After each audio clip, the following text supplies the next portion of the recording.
And I am going to ask that everyone stays on mute until the end when we're going to have some Q&A, which at that point, I'd love for everyone to chime in and ask some questions, but we will get to that. Oh, so, John, I see what you're saying about the volume thing from Trish. Trish, Right. is it better now? It might be the volume on your computer because I'm hearing things okay.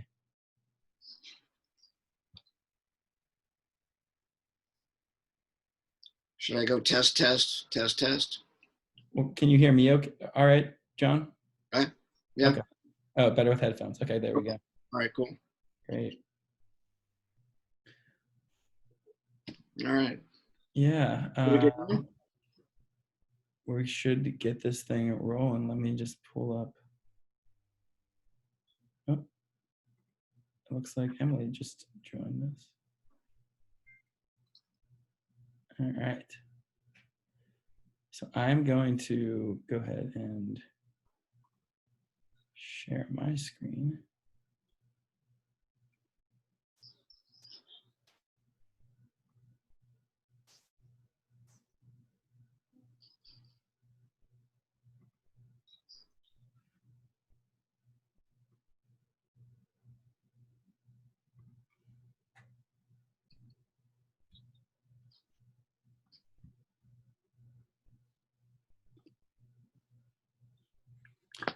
Okay, we looking good here?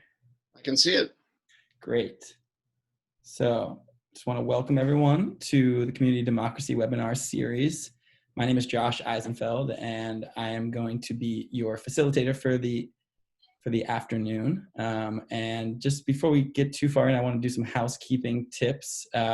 We will be streaming this webinar, and we will also be recording it too. So just want to make sure folks know that. And I'm sorry, I'm like trying to let people in while this is happening. That's part of being the facilitator. Yeah, so also when you're here, please try to stay on mute. If you're on your phone, the way to do that is *6. Also, if you're on and just listening in, it's best to turn off your video, especially if you're having some trouble with lagginess or playback issues. One of the most important tips for you guys is that we will be doing a Q&A session at the end of John's presentation, at the end of all of our presentations this week. And we ask that you guys think through questions that you might have and use this opportunity to talk with some of our staff attorneys. So if you have a question that you come up with along the way, the best way to make sure it gets heard at the end is to send me a chat. So you can do that by, at the bottom of your screen, you'll see the little chat, and then you can actually choose who you want to chat to in the little drop down, and you can choose my name. Also, I will be scanning the overall chat messages for anyone who slips some questions in there. And then we'll get to those at the very end once John's finished. Also at the end, if you want to wait, feel free to just hold your question and we'll make sure we go through anything that anyone comes up with. The best way to make sure we get to your question at the end is to raise your hand.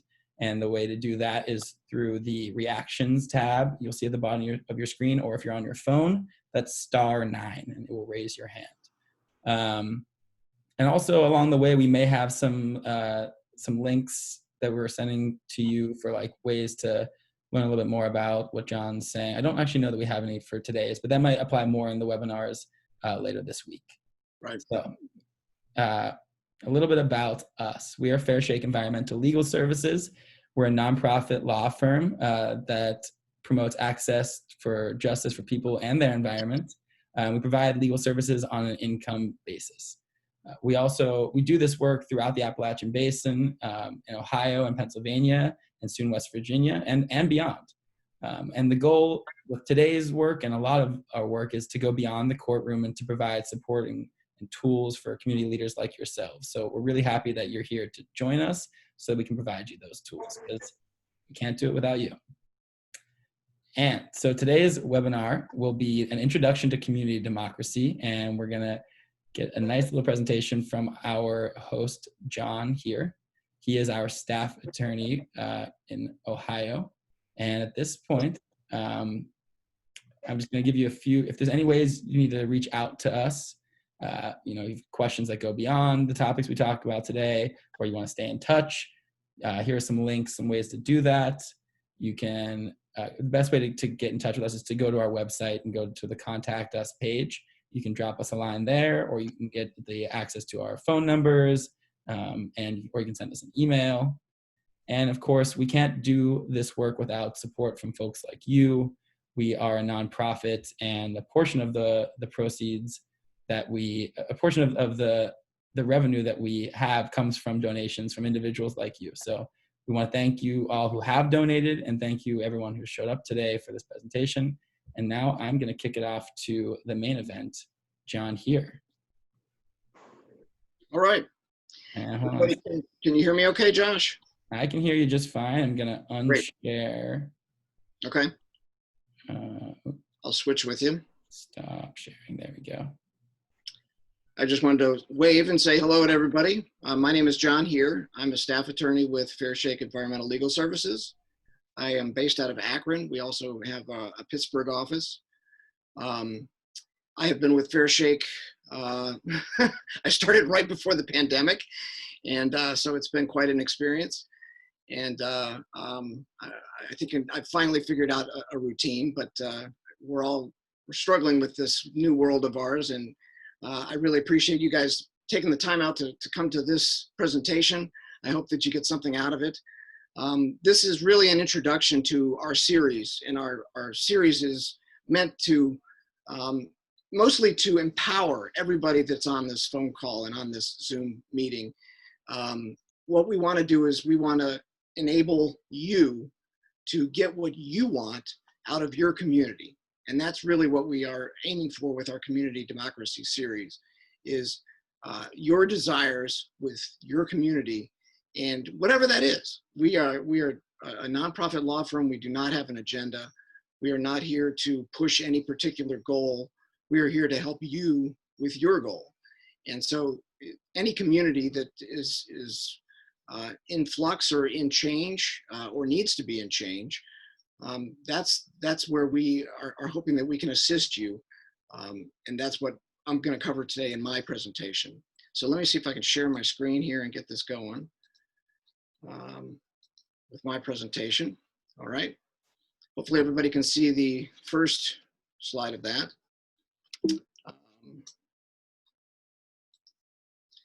We've already talked about what Fair Shake is, and I'll give you my disclaimer and say that this is not intended for legal advice. But I'm going to cover a couple of areas today. First, I just wanted to talk to you a little bit about what we're talking about when we say community democracy. And then I'll share a little bit about some of our past examples of how we've been involved and why we think that this idea of community democracy is so important. And then I want to cover just a little bit about Government 101. That's what I'm calling it. It's just simply a cheat sheet for you in terms of getting used to what does government mean, and how can you be involved with government in a positive way, and something that will affect change. Then we'll talk a little bit about some of the potential tools that you can use to, again, achieve your goals, get to where you want to be with your community.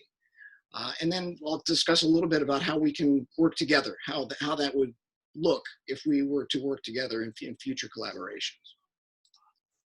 So first of all, let me cover and just say that Fair Shake does not have an agenda other than your agenda. What we want to do is we want to empower you. We want to empower you to work with your community and get what you want out of the community. That can be whatever is in your mind in terms of where you want to go with your community. And I mean, one of the things that we do is we found out from our past experience, we're often called into, excuse me, sorry about that.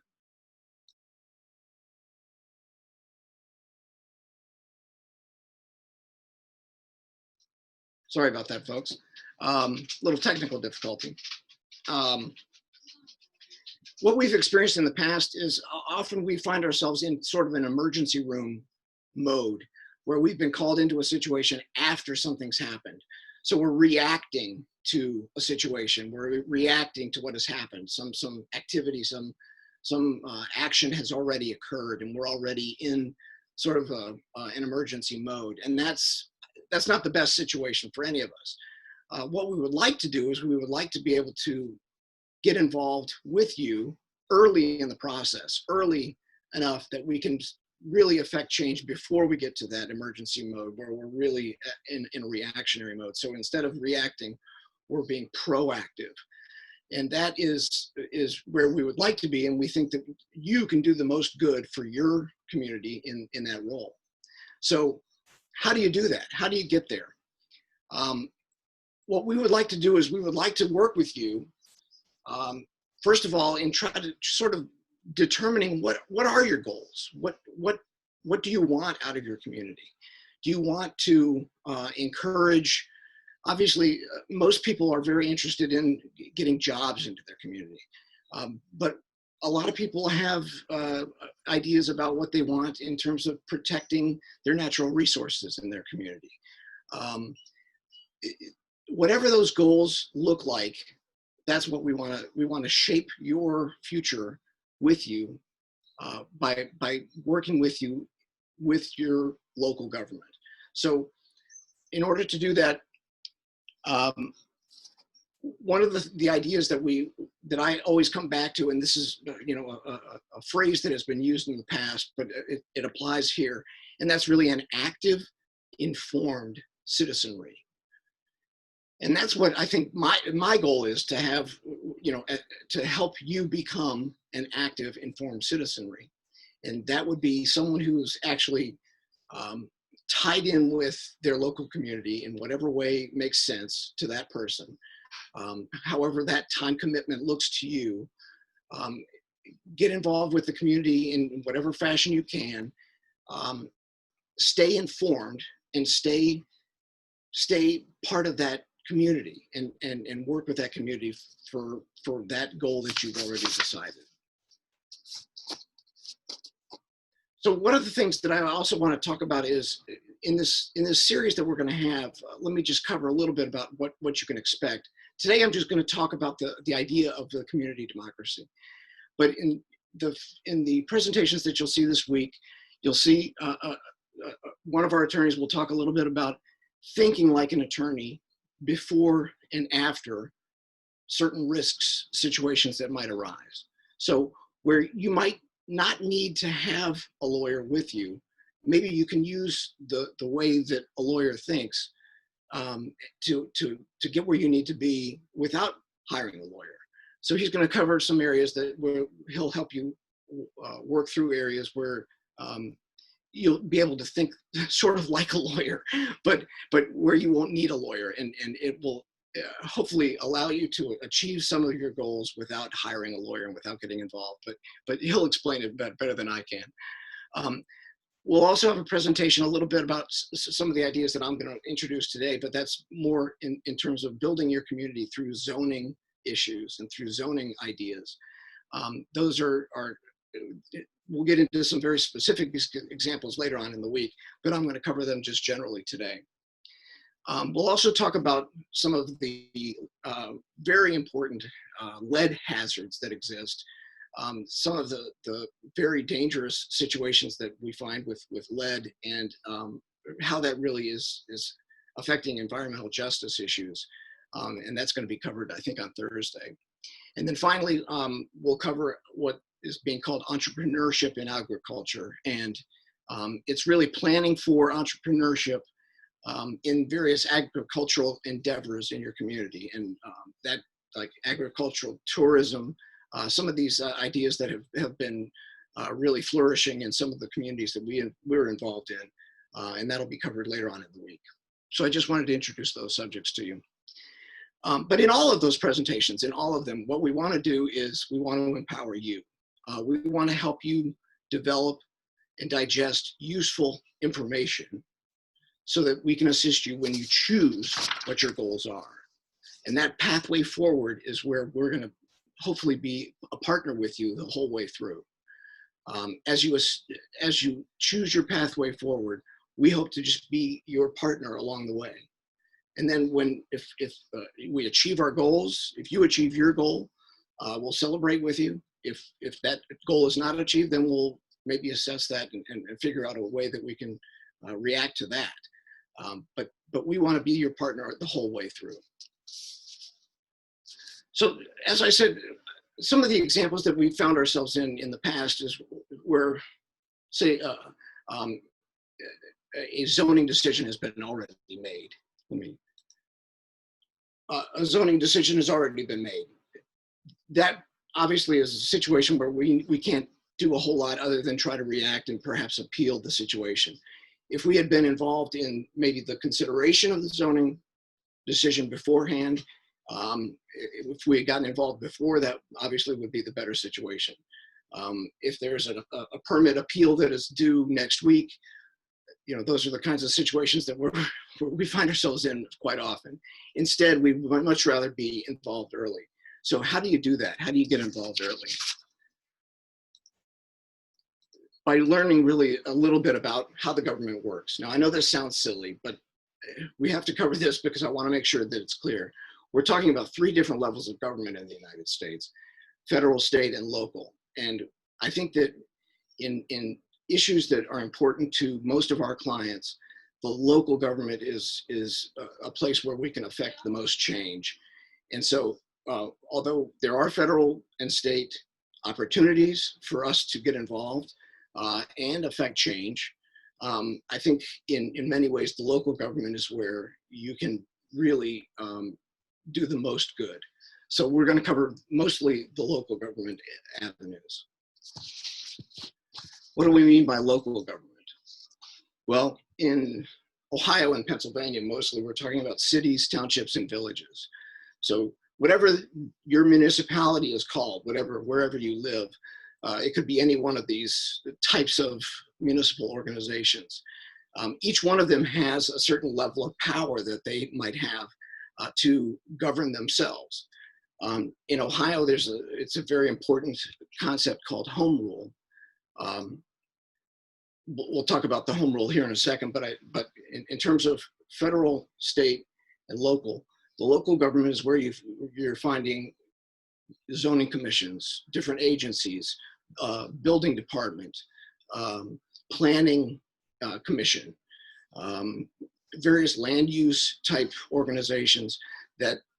That's where you can probably affect the most change in terms of what is your goal with that community. And so if you're looking to, for instance, bring jobs into the community, you'll probably want to work with the economic development people. You want to work a little bit with the zoning people. You want to work with the Board of Zoning Appeals, perhaps. Any of those organizations, any of those bodies in the local community are the ones that are going to be able to control what happens in that community. So tying in with those is the important task. I happen to be involved in the zoning commission in my community, and that has really gotten me involved in so much with what goes on the ground, literally on the ground in the community. And it has really taught me how to stay involved with the community. It's something that's easily done.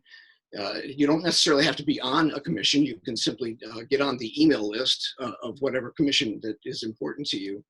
And that way you can be informed about what the decisions are that they're making, what's being proposed, what's being considered. That way, maybe if you want to propose something, if you have an idea that, for instance, you want to control a type of business that's coming into your community, if you want to avoid a certain business, keep a type of industry out of your community, that's the organization in your community that can help you achieve that goal. And so you want to stay in touch with them, and either by getting on their email list, going to their meetings. In these days, it's even easier because they're all online. Get involved in what their Zoom meeting. but that's where the change happens, and that's where you can really start to affect change and achieve your goals with your community, is just with these commissions. So let me talk a little bit about home rule, just because it's important to understand how this works. Actually, the idea of home rule exists in all of the states that we do most of our work in: Ohio, Pennsylvania, and West Virginia. It's a constitutional thing in Ohio. It's a statutory thing in the other two states. And essentially it allows each one of the municipalities, the organizations that I just mentioned, whether it's a township, a village, a city, borough, there are different names for them. And they actually do have different levels of authority to them, but each one of them can determine, depending upon if they are adopting their home rule authority, they can control what goes on in their community. And that means that they can do something that might be different than the community next to them. And that's why these zoning commissions, these local agencies, can be so important, because they can make those determinations. For instance, the home rule is essentially the power. Well, there are three categories of home rule that really are important and allow the local government to achieve what they want to do, different than another community. And that would be the power of local self-government, the police powers and ownership, and the operation of public utilities. So each one of those is kind of a category of what they can control. And that can involve the control and use of certain public property. So how do you want to use your public property? The procedure for the sale of property, municipal property, the regulation of municipal streets, the salaries of municipal officers. I know that sounds like tedious issues that might not be relevant to what you're interested in, but I'm trying to illustrate what the home rule allows municipalities to do, and they can really control their destiny. And that's why I think that it's the place where people like us and most of our clients will be able to achieve their goals through some of the local agencies and bodies like this. So let me talk a little bit about the potential tools that might be available to us.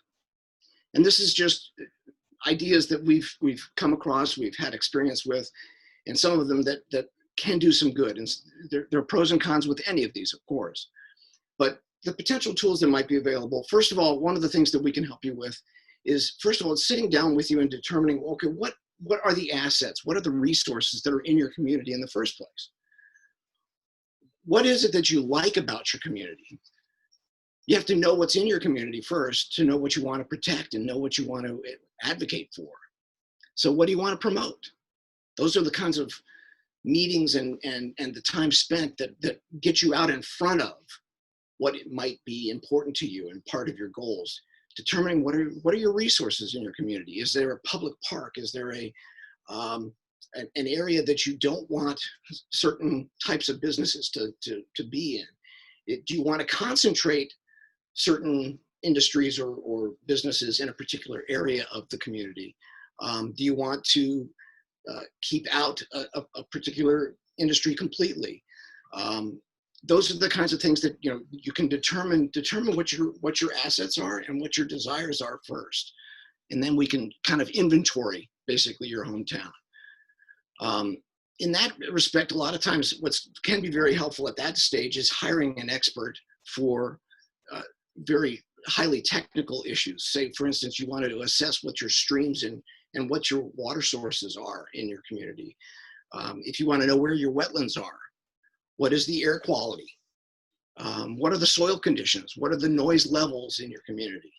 Drainage patterns, things like that can be very important to establish so that you know what you're dealing with and what you have.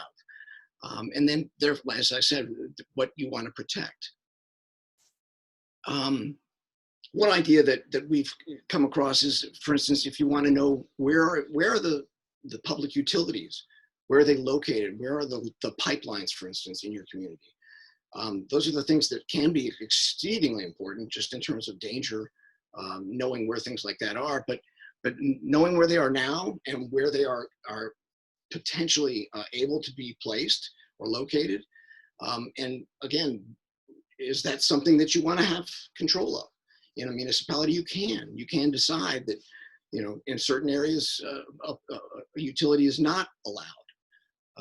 Pipelines would not be allowed in certain areas. So those are the kinds of things that you need to consider, and that's something that we can help you with. And the idea is really just to get ahead of the curve. So you want to be communicating with the public officials. You want to be, obviously, in this day and age, voting for the right people.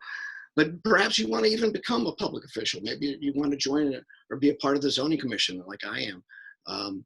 That's something that, you know, usually just you fill out an application, and you know, often there's an opening, and you can apply and be part of that community, be a part of that that body that actually makes those decisions. By being involved in that level, you can not only you know, advocate for your desires or your goals in the community, but you can really affect the changes that you have been thinking of and that you've wanted. Another example, for instance, of public involvement would be petitioning for changes in your community. Say part of what a zoning commission is responsible for is oftentimes the comprehensive plan for the community, which is amended on sometimes a 5-year basis or a 10-year basis. And that plan, that map, is how that community is going to look in the future. And so you can get involved in that, shaping that effort by petitioning for changes to that or making public comments to that. These are just ideas that we would like to help you with.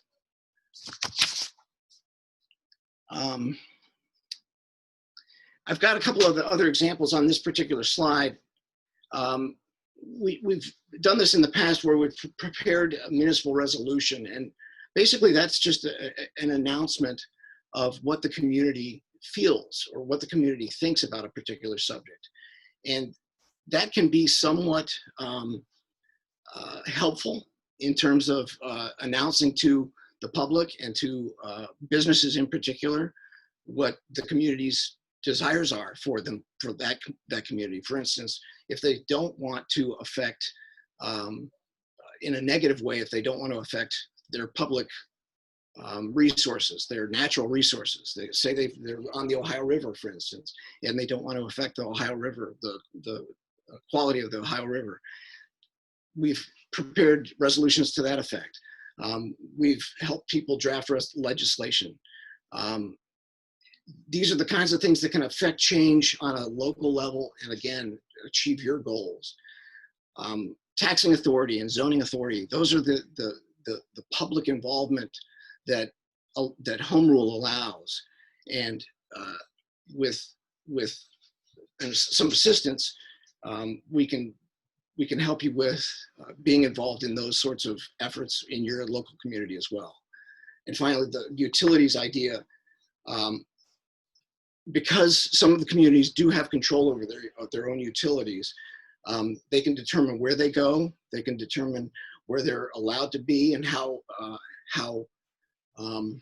much consultation is required before any changes are made to utilities. So for instance, if pipelines are coming in and are potentially going to be located in the area, your community can control where that goes. And that's something that you can be involved in. So those are some of the ideas for potential tools.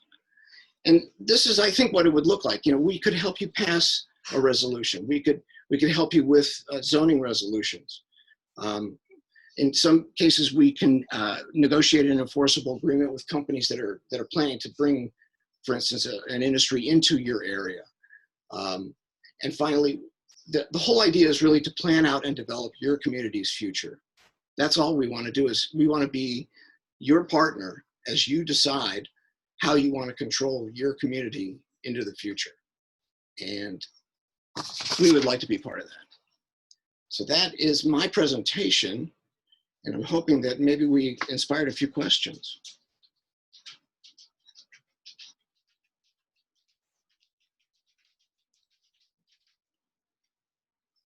So if there are questions, I'll be happy to answer any of them. And these questions can be, specific to John's presentations or anything that you came in here today with. Yeah.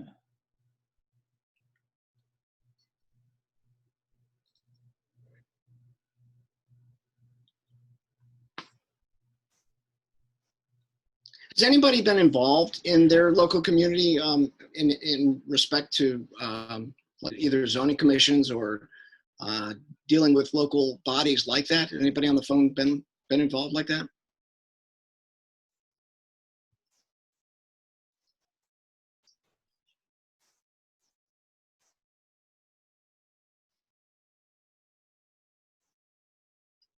Maybe not.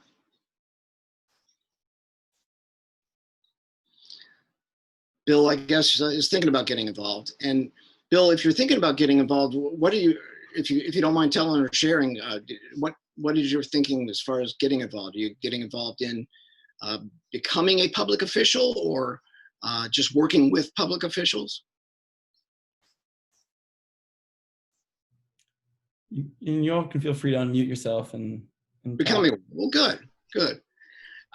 I can tell just as a zoning, being on the zoning commission, it has been a blast, and really I've learned a ton by just being a part of that community, learning just about what goes on the ground in your community, and like what stores are coming in, what how they're changing certain buildings to accommodate somebody's business that's growing, or things that really are, it's the living, breathing community that we live in, and being around it and kind of hearing about it is just, it kind of grounds you and really helps you stay involved. So my question would be, it's Billy, sorry, I know it looks like Bill, but it's Billy. So my question would be, like, how much time does it take to be involved in one of these things? Because I wouldn't want to commit to doing something like that and then not be able to follow through on it. Understood. Well, in my case, and that's all I can tell you about is my experience with the zoning commission. It's once a month.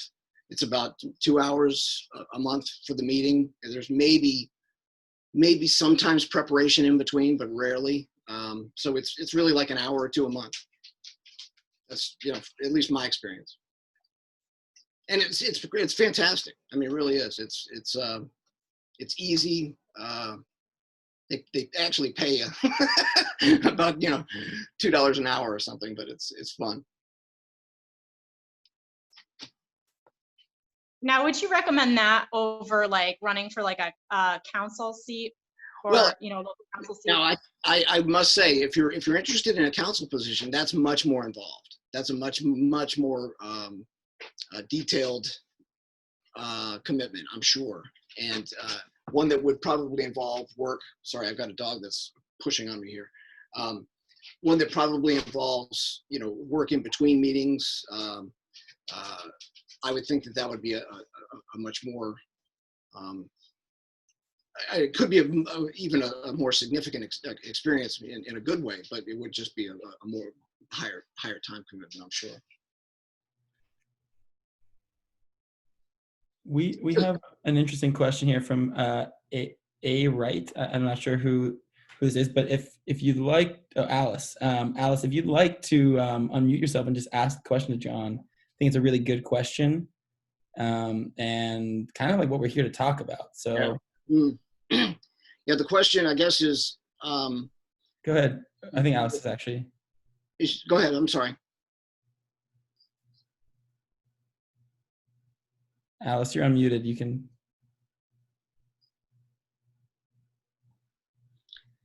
If you're not looking at the chat, I think it was saying that she's found that public officials work too closely with the corporations and industry and often make decisions before the community is ever informed. Precisely. That happens way too often. And that is one of the things that we see a lot.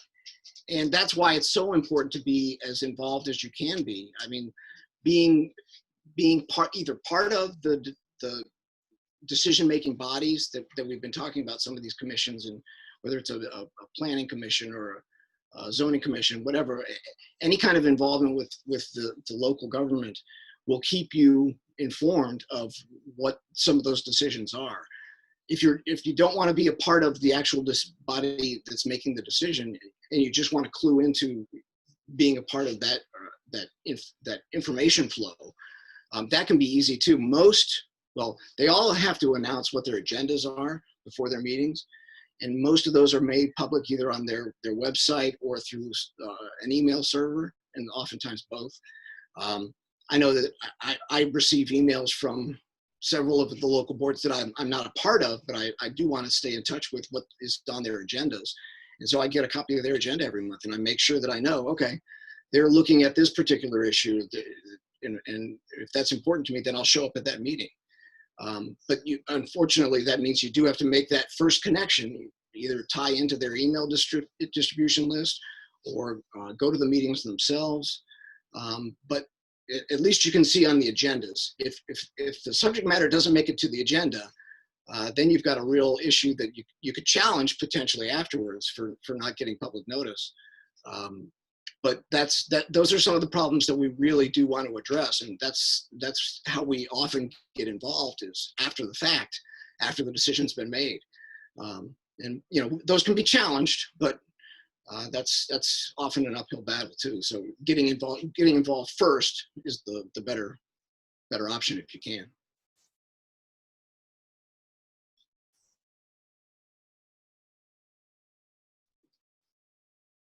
Alice, do you have any follow-ups to that, or does that help with your answer?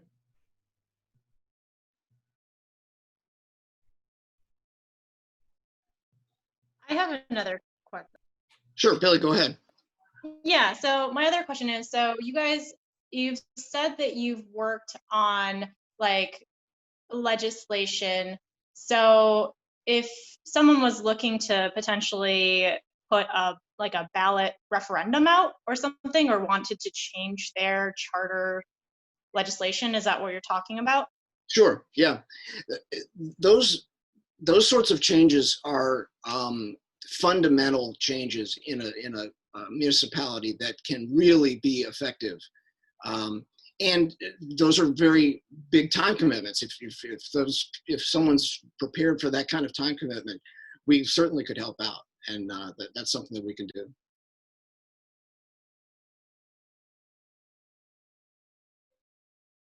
But the referendum and the legislation, those are big efforts. Those can be real challenges. So if you're up for that, we're up for it too. Maybe in a few years. Understood. No, I understood. Yeah.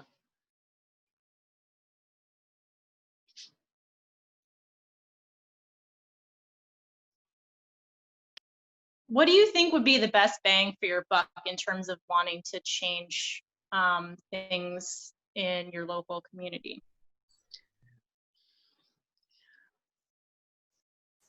Very good question. I think it does depend on the community itself, because sometimes the organization, the structure of the community can affect how effective certain tools are that we would often use in certain situations. So, for instance, if you wanted to, I would say one of the things that first came to my mind anyway was the comprehensive plan of a community. That's something that is the basis from which all of the zoning decisions are made, and all of the building decisions, and how the construction works in the whole community, where everything goes, how they organize the whole community, is all based on the comprehensive plan. So in my mind, starting there, if you can get in early in the process, that's a big bang for the buck maneuver. But it's also probably the biggest time commitment, because often those take 5 and 10 years to amend, or to eventually come to a final version of it. It's actually voted on by the municipality itself. But that can really be the basis for everything in your future for that community. So if you're tied to that community for the next 50 years, that's a good way to start. think Scott actually just sent me a message and wanted to ask a question. So Scott, you want to go ahead and ask? All right, am I on here? Can you hear me? You are. Yep. All right, nice to meet you. Hey, as Josh could probably fill you in a little bit behind the scenes, I'm actually run a nonprofit community group here in Pennsylvania, just south of Pittsburgh. Very heavily involved in our local government and what they do as far as zoning and things of that nature. Mainly geared towards the fracking industry and a proposed frack gas, natural gas fired power plant that they're trying to build here. Okay. So very familiar with a lot of what you're talking about here. Okay. My question to you is towards the home rule side of things. State of Pennsylvania, I believe it is a constitutional issue. We actually entertained that idea about 6 months ago, but it kind of died on the vine. And something you may want to talk about is the time frame it takes to do that. Mm. It is you did mention it is a very labor-intensive process. Yes, indeed. It takes upwards of about 18 months to go through at least 2 election cycles. And I think that's where we kind of faltered a little bit in getting it promoted and getting the public interest behind us. How so? What was the effort that you were pushing at the time, if you don't mind telling? Home rule. Well, we have a local government that is very non-transparent.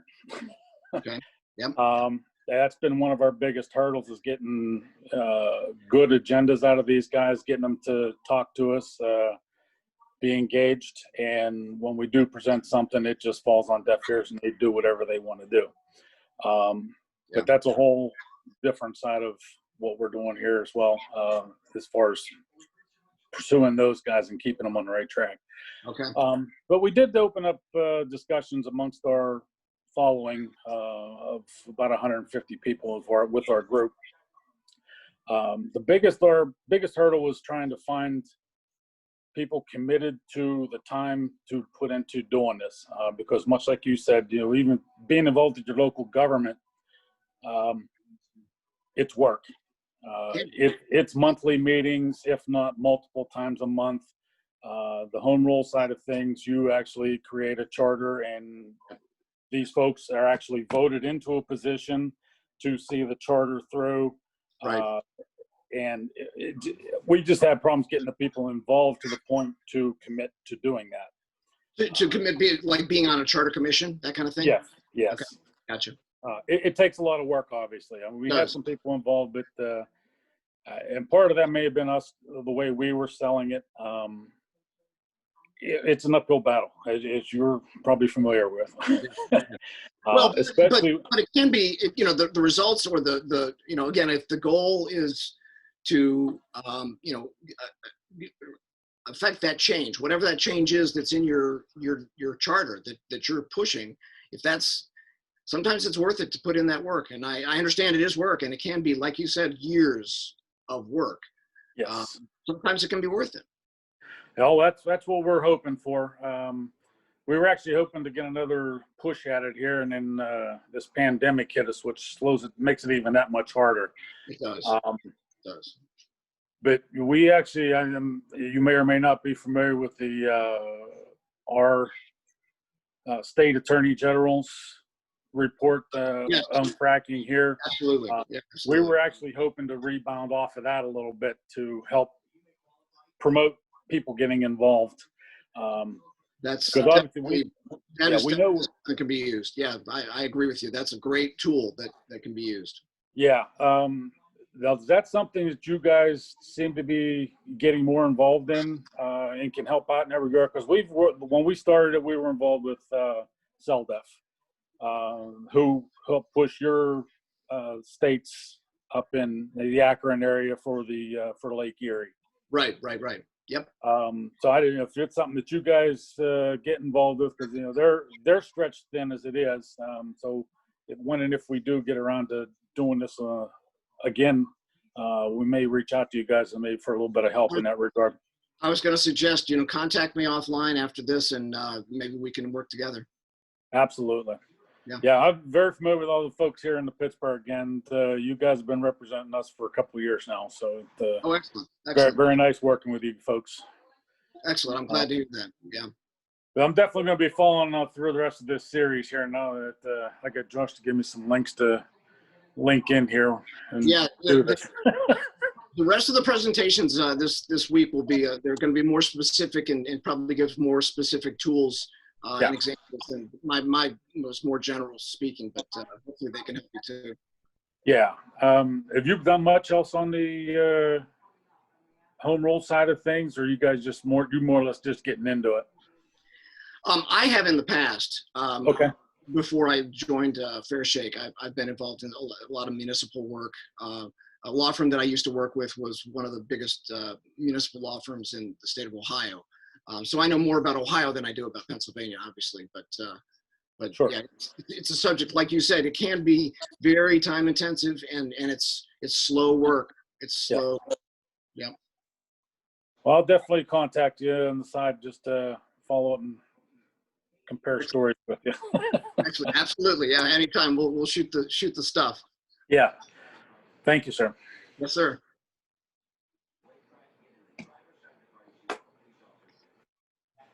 Are there any other follow-up questions or anything else on anyone else's mind?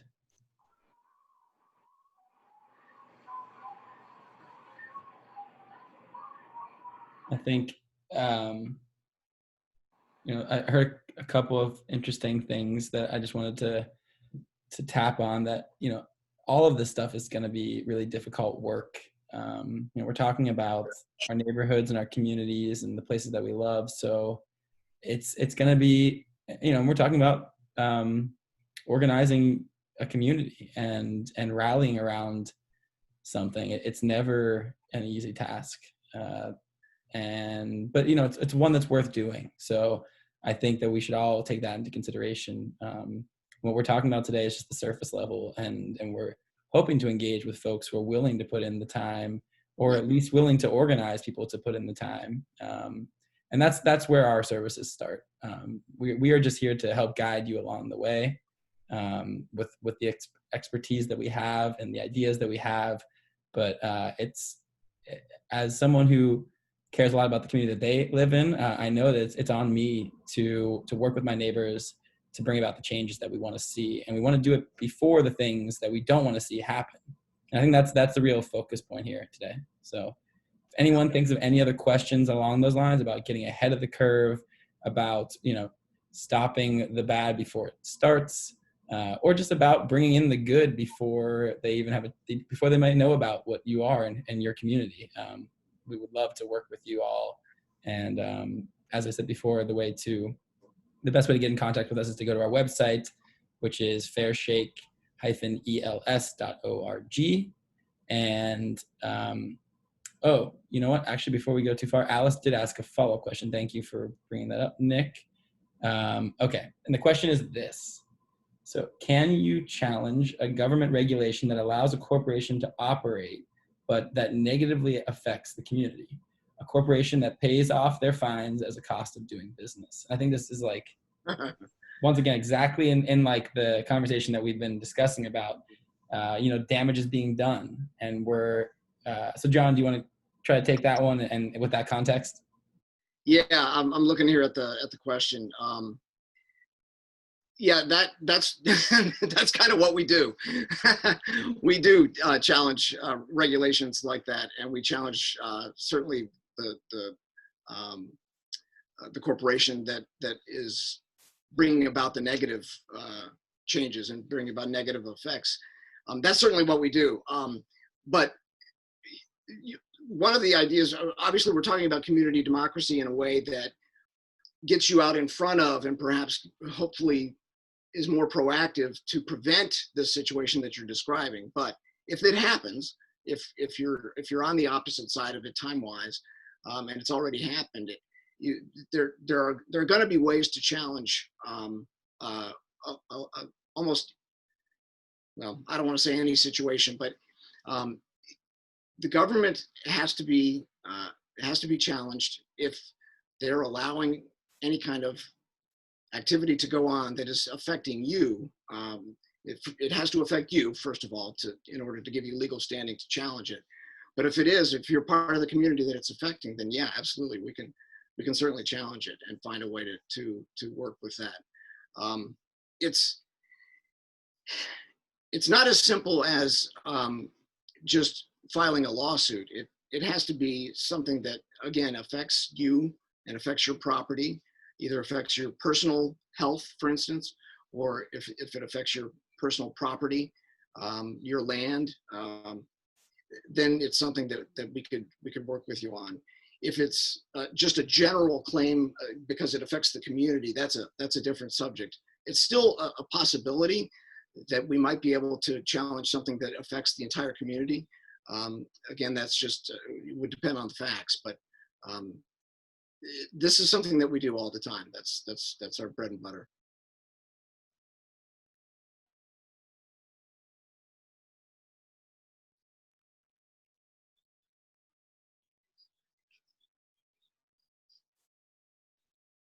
Just waiting to see if there's any follow-ups there.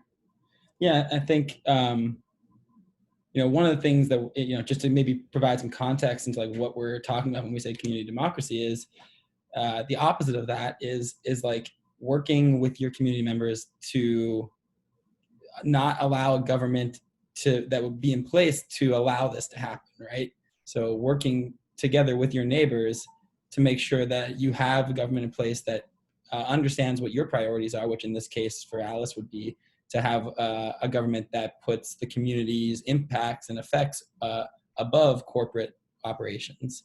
So, that's what community democracy would look like, would be putting laws in place that bind officials to those kinds of decision-making powers, that hold them accountable when they break them, allow for accountability to happen before any of that wrong occurs. And I think we often, as community members, get caught in the, we need to fix this problem because it happened, but never have the chance then to catch a breath and say, well, we also need to put rules in place to make sure it never happens again. Absolutely. And I think, we've been doing the first part for a very long time here at Fair Shake. What we want to start doing is that second part, because it is an uphill battle already, and it's a vicious cycle when you add in the fact that there's no time to fix the problem, so they can't keep happening. And like I said, this is stuff that's going to take a lot of effort on everyone's part. To sugarcoat it and pretend like that's not the case wouldn't be good for anybody. So we're hoping that we find people that are willing to put in that effort. And I think that's what John's here talking about and excited to do the work on. And I'm excited too. So I hope that answered your question, Alice. If not, you can always reach out to us. And I will actually put my email in the chat right now so that you can see it.